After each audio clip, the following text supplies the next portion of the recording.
Detente, no muevas el dedo para cambiar de video. Lo que voy a contarte ahora es tan extraño, tan real en su misterio, que si lo escuchas hasta el final, nunca volverás a mirar un reloj de la misma manera.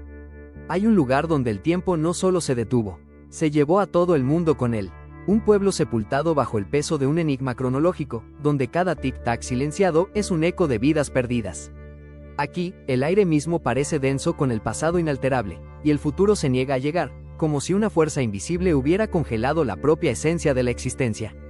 La naturaleza misma parece conspirar para preservar su secreto, con sus montañas vigilantes y su niebla omnipresente, una guardiana silenciosa de un horror indescriptible que acecha en las sombras de la memoria colectiva. Un pueblo donde todos los relojes, desde el imponente campanario que alguna vez resonó con las horas, hasta el más humilde reloj de pulsera olvidado en una cómoda, marcan la misma hora, y nadie sabe por qué. Un rincón olvidado en medio de la nada, tan remoto que el olvido se convirtió en su segundo nombre, donde el pasado y el presente se mezclan en una bruma eterna, una danza macabra de lo que fue y lo que nunca más será. Donde cada segundo que pasa parece ser el último, una cuenta regresiva silenciosa hacia un destino incierto que ya se cobró sus víctimas, sellando su destino en un instante congelado. Es un lugar que existe fuera de los calendarios, más allá de la lógica y la razón, un punto ciego en la conciencia geográfica y temporal del mundo.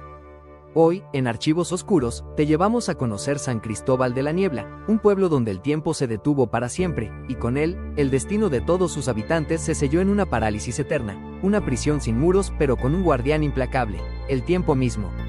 Te adentrarás en un relato de terror silencioso, de desapariciones inexplicables y de un misterio que desafía toda explicación, dejando a la mente humana en un abismo de incredulidad y miedo. Nuestra historia comienza en un punto perdido de las montañas andinas, un enclave geográfico tan aislado que su existencia se ha desdibujado en los mapas, si es que alguna vez figuró en ellos con claridad. Una región que ni siquiera los cartógrafos más antiguos lograron definir con precisión, y mucho menos los modernos, que simplemente lo omiten, como si el lugar se negara a ser cartografiado, borrándose a sí mismo de la memoria geográfica y de la historia. Allí, escondido entre picos nevados que arañan las nubes con sus cumbres heladas y bosques de pinos centenarios que parecen tocar el cielo, custodiando secretos milenarios, se encuentra San Cristóbal de la Niebla. Hace 50 años, este era un pueblo como cualquier otro. Sus habitantes se levantaban con el sol que apenas lograba penetrar la neblina matinal, una rutina diaria marcada por la labor y el esfuerzo. Trabajaban sus tierras fértiles con el sudor de su frente, subsistiendo de la generosidad de la tierra y del fruto de su trabajo. Compartían risas y chismes en la plaza principal bajo el murmullo constante del arroyo que serpenteaba por el valle, y dormían tranquilos por las noches, acunados por el viento helado de la montaña, ajenos a la fatalidad que se cernía sobre ellos como una sombra. Tenían sus rituales, sus festividades y sus pequeñas disputas, como cualquier comunidad viva, llena de las complejidades de la vida cotidiana. Pero todo cambió drásticamente en una noche fría de noviembre, una noche en la que la luna se escondió por completo y las estrellas no brillaron, veladas por un manto oscuro. Una noche que nadie en el pueblo olvidaría jamás, o al menos, nadie que pudiera contarlo y seguir viviendo en la normalidad de lo que una vez fue su mundo. La oscuridad de aquel día no fue solo la ausencia de luz estelar, sino el inicio de una sombra ineludible que engulliría a todo San Cristóbal, marcando el preludio de su desaparición y el comienzo de su eterna quietud. Todo empezó con los relojes.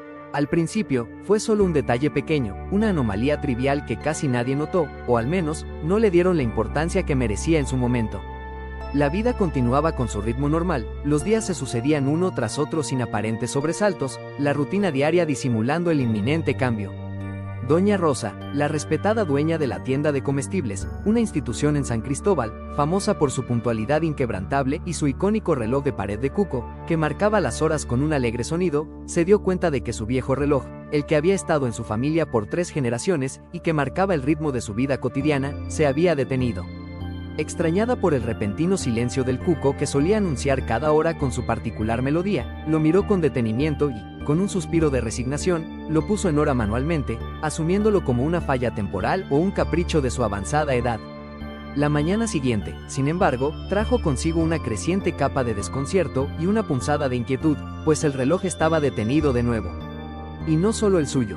Don Javier, el robusto herrero, cuyas manos forjaban el metal con destreza, encontró que su reloj de bolsillo, una herencia familiar muy preciada que siempre llevaba consigo como una extensión de su propia mano, también se había parado.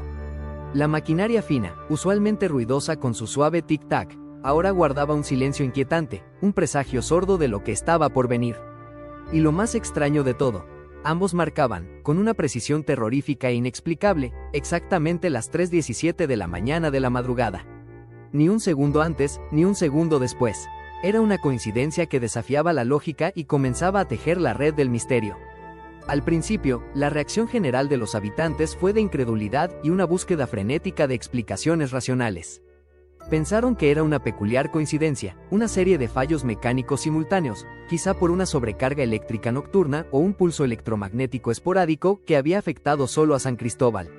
La gente comentaba en las calles, quizás un problema repentino con las pilas en los más modernos, o con el mecanismo intrincado de los relojes más antiguos, que por viejo se había estropeado al mismo tiempo en todo el pueblo. La idea de que algo más profundo, algo ominoso y sobrenatural, estuviera sucediendo era demasiado perturbadora para considerarla seriamente, era un pensamiento que preferían desterrar de sus mentes. Pero cuando empezaron a preguntar por el pueblo, a conversar en la plaza después de misa, en el mercado o en la taberna, las voces de la inquietud se hicieron un coro, cada vez más fuerte y más unánime. Se dieron cuenta de que no era solo 2 o 3 relojes los afectados. La verdad era mucho más escalofriante. Absolutamente todos los relojes de San Cristóbal de la Niebla se habían detenido a la misma hora. Los grandes relojes de las torres de la iglesia y el ayuntamiento, cuyas campanas antaño anunciaban el paso del tiempo, las docenas de relojes de pared en las casas, los delicados relojes de muñeca de los niños que apenas aprendían a leer la hora, incluso los rústicos relojes de sol que adornaban algunos jardines, cuyas sombras marcaban las estaciones, todos marcaban, de forma inquebrantable, las 3:17 de la mañana.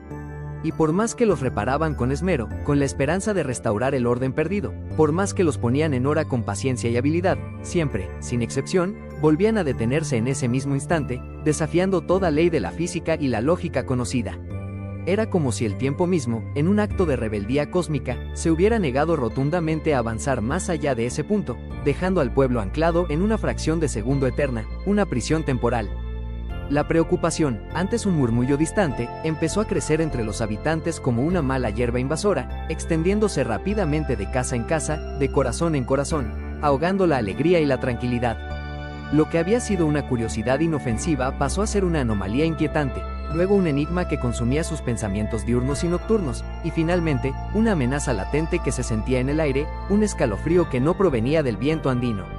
Era algo inexplicable, algo que no tenía sentido en su mundo ordenado y predecible. El susurro de lo anómalo comenzó a opacar las risas y las canciones que antes llenaban las calles, reemplazándolas por un silencio tenso. El pueblo entero sentía un escalofrío que no provenía del viento de las montañas, sino de la incertidumbre que carcomía sus almas. Y poco después, justo cuando el miedo empezaba a sentarse en las almas de la gente, tejiendo una red de ansiedad y paranoia, empezaron las desapariciones. Desapariciones que añadirían una capa de horror tangible a la ya inexplicable parálisis temporal, transformando el desconcierto en puro terror existencial. La primera en irse, borrada de la faz del pueblo como si nunca hubiera existido, fue doña Marta, la panadera. Ella no era solo una comerciante, era el alma del amanecer de San Cristóbal, una mujer alegre, siempre con una sonrisa franca en la cara y un pan recién horneado para regalar a los vecinos y a los niños que pasaban por su tienda, atraídos por el olor irresistible a levadura y calor. Su presencia era tan vital y reconfortante como el aire que respiraban, un pilar de la comunidad. La última vez que la vieron, estaba cerrando su panadería con el aroma dulce de la levadura aún en el aire, pasadas las 8 de la noche, bajo el velo de un anochecer que parecía más oscuro y pesado de lo habitual. Le dijo a su vecino, don Pedro, que iba a irse a casa a descansar, que había sido un día largo y agotador, lleno de pedidos especiales para la festividad próxima, cuya celebración ya se vislumbraba en el horizonte. Pero a la mañana siguiente, cuando don Pedro pasó por la panadería, extrañado por la inusual falta de actividad y el olor a pan fresco que no emanaba, encontró la puerta entreabierta, invitando al silencio y a la desolación de un interior vacío. Dentro, todo estaba en su lugar, con una pulcritud alarmante que no correspondía a la hora de apertura. Los hornos apagados, los panes listos en los estantes para la venta que nunca se realizaría, el mostrador impecablemente limpio y las bolsas de harina ordenadas. Pero doña Marta no estaba por ningún lado. Era como si se hubiera evaporado en el aire, como una bocanada de humo que se disuelve, sin dejar rastro de su carne y hueso, solo la ausencia, solo un hueco inexplicable. Y en la trastienda, colgado en la pared, su reloj de pared de cocina, aquel que solía tener las manecillas manchadas de harina, marcaba, con una frialdad macabra que helaba la sangre, las 3:17 de la mañana. La gente del pueblo, ya de por sí nerviosa por el misterio inexplicable de los relojes, se asustó profundamente, sintiendo un escalofrío que les recorría la espalda hasta la médula. Organizaron búsquedas exhaustivas por todo el pueblo y sus alrededores, formando batidas que peinaron cada sendero, cada rincón del bosque, cada barranco y cada cueva en las montañas circundantes, pero no encontraron ni el más mínimo rastro de doña Marta. Parecía como si la tierra se la hubiera tragado entera, sin dejar huella alguna de su paso, sin un trozo de tela, sin una pisada, sin nada que indicara su destino o su paradero. Las esperanzas se desvanecían con cada día que pasaba, reemplazadas por una creciente sensación de desesperación y un miedo palpable, una sombra que se cernía sobre todos. Y justo cuando empezaban a pensar que tal vez ella, en un acto de desesperación o hastío inexplicable, había simplemente decidido irse lejos, sin decirle a nadie, dejando atrás su vida para empezar de nuevo, ocurrió lo siguiente, un incidente que confirmaría sus peores temores y disiparía cualquier ilusión de normalidad o de una explicación mundana. Esta vez fue Carlos, el joven cartero, conocido por su diligencia y su inquebrantable espíritu de servicio a la comunidad. Carlos era un chico tranquilo y afable, que siempre iba de un lado a otro del pueblo entregando cartas y paquetes, con una canción en los labios o un silbido alegre que contrastaba con la creciente tensión ambiental. La última vez que lo vieron, estaba caminando por la calle principal, la bolsa de correos cruzada al hombro, llevando las noticias del mundo exterior a los habitantes, ajeno al peligro inminente que se cernía sobre él. Unos vecinos le saludaron con un gesto amistoso, él les devolvió el saludo con su habitual sonrisa, y siguió su camino, sin saber que se dirigía hacia su propio enigma, hacia su propia desaparición. Pero nunca llegó a entregar las últimas cartas que llevaba, su ruta quedó inconclusa. A la mañana siguiente, la desoladora escena aguardaba a la vista de todos. Encontraron su bolsa de correos tirada en el suelo, en medio de la calle principal, con todas las cartas esparcidas por todas partes, como pétalos de mensajes nunca entregados que el viento esparcía sin rumbo. Y en su muñeca, su reloj de pulsera, que solía consultar con tanta frecuencia para no retrasarse en sus entregas. Marcaba, inerte y silencioso, las 3:17 de la mañana. El miedo, antes un susurro distante, se apoderó de San Cristóbal de la Niebla como una garra helada que apretaba los corazones de sus habitantes. Nadie sabía qué estaba pasando, ni quién sería el siguiente en desaparecer de esa forma tan enigmática e implacable. La paranoia se instaló, alimentando teorías descabelladas y supersticiones ancestrales que la gente desempolvaba de viejas leyendas y relatos. Los habitantes empezaron a cerrar las puertas con doble cerrojo mucho antes de la medianoche, a poner rejas improvisadas en las ventanas con clavos y maderas, a no salir de casa por las noches bajo ningún concepto, ni siquiera para las necesidades más urgentes. El pueblo se convirtió en una fortaleza de miedo. La vida social se paralizó, los encuentros en la plaza se volvieron escasos y tensos, marcados por miradas de desconfianza y ansiedad. Pero nada parecía funcionar, la macabra cuenta continuaba. Cada pocos días, alguien más desaparecía, sin testigos, sin lucha, sin un grito que alertara a nadie, dejando solo un reloj detenido en su muñeca o en su casa.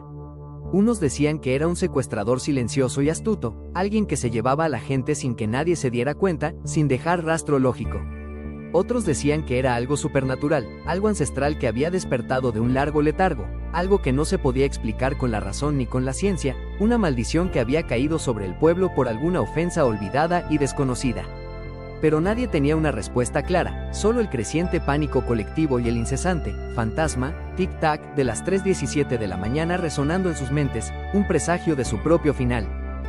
La desesperación, una emoción corrosiva que consume la esperanza y empuja a los seres humanos a límites insospechados, llevó a los hombres más valientes y con mayor sentido de la responsabilidad del pueblo a tomar una decisión drástica, la última esperanza que les quedaba para desentrañar el misterio.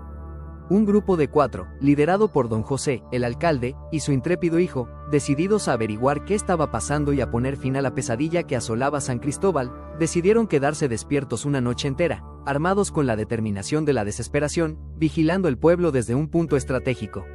Se reunieron en la espaciosa casa del alcalde, una estructura sólida y céntrica que estaba ubicada en el corazón de San Cristóbal de la Niebla, con vistas a la plaza principal y a las calles que se extendían como arterias congeladas. Llevaron consigo linternas potentes, armas rudimentarias como escopetas de cázar y cuchillos de monte, comida y agua para la larga espera, y se prepararon para pasar la noche en una tensa vigilia, sus ojos fijos en la oscuridad que prometía revelar sus secretos. A las 10 de la noche, un silencio sepulcral ya envolvía el pueblo, solo roto por el silbido ocasional del viento gélido que se colaba entre los aleros y las viejas tejas. A las 12, el pueblo estaba completamente oscuro, excepto por la tenue luz de la luna que se filtraba ocasionalmente entre las densas nubes, pintando sombras fantasmales en los tejados y en las paredes desiertas de las casas abandonadas. A las 2 de la madrugada, todavía no pasaba nada visible. Los hombres, exhaustos y con los nervios a flor de piel, luchando contra el cansancio que les invadía, empezaron a relajarse un poco, un alivio prematuro y falso, pensando que tal vez esa noche, por fin, la extraña presencia los había evitado, o que su guardia había disuadido lo que fuera que acechaba. Pero estaban equivocados, terriblemente equivocados. El verdadero horror estaba a punto de manifestarse de la manera más cruel e incomprensible. Atención, esta es una historia de ficción. No está basada en hechos reales ni en personas existentes. Cualquier parecido con la realidad es pura coincidencia.